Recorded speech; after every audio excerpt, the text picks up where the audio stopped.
जो गाना रिलीज होता कि अग्निपथ के स्वरूप में बस सरकार से ये उम्मीद बा कि 4 साल के बाद जो युवा नौकरी से रिटायर हुई वो बेरोजगार न घूमे और ओके कहीं ना कहीं सरकार व्यवस्था करे कि कहीं दूसरे जगह एडजस्ट करे ताकि जो युवा बने वो बेरोजगार न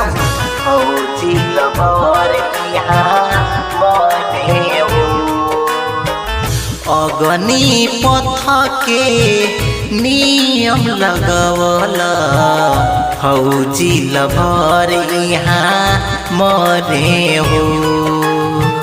अग्निपथ के नियम लगवला फौजी लभर यहाँ मरे हो।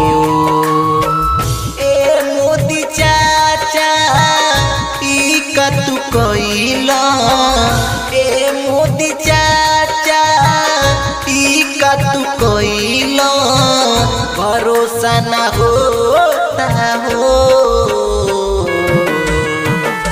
अग्निपथ के नियम लगवला फौजी लभर यहाँ मरे हो।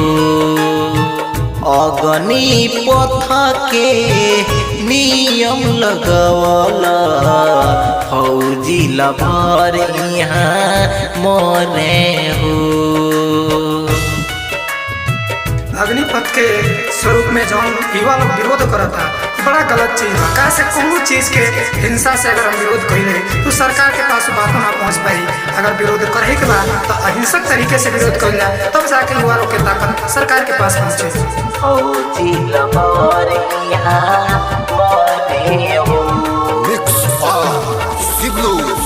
4 साल के नौकरी फिर दे बटुकरी, एही से युवा भर कलबा, एही से युवा भर कलबा। ए नियम में संशोधन कद बढ़ा द नौकरी के टाइम हो। ए मोदी चाचा का चाहता रो, ए मोदी चाचा का चाहता रो, जिए न युवा हो। अग्निपथ के नियम लियावला फौजी लभर यहाँ मरे हो। अग्निपथ के नियम लियावला फौजी लभर यहाँ मरे हो। अग्निपथ के विरोध में कुछ युवा अपन जान तक दे देता। हम उन युवा से रिक्वेस्ट करते हैं कि वो अपन जान ना दे, क्योंकि देश के सेवा कौन और ही तरीका से कल जा सकेला। अगर देश में सेना में जाके नहीं तो कौन और ही तरीका से कल जा सकेला।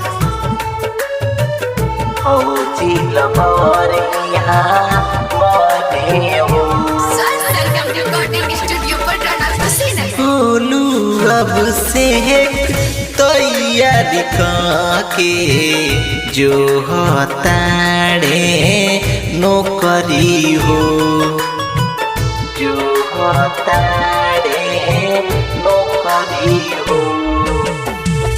राजकुमार और गिरी बाबा लगाली होले फसरी हो। शिवलू सनम गीत गावत बाड़े, शिवलू सनम गीत गावत बाड़े, सुन जा हमनी के पुकार हो। अग्निपथ के नियम लियावला फौजी लभर यहाँ मरे हो।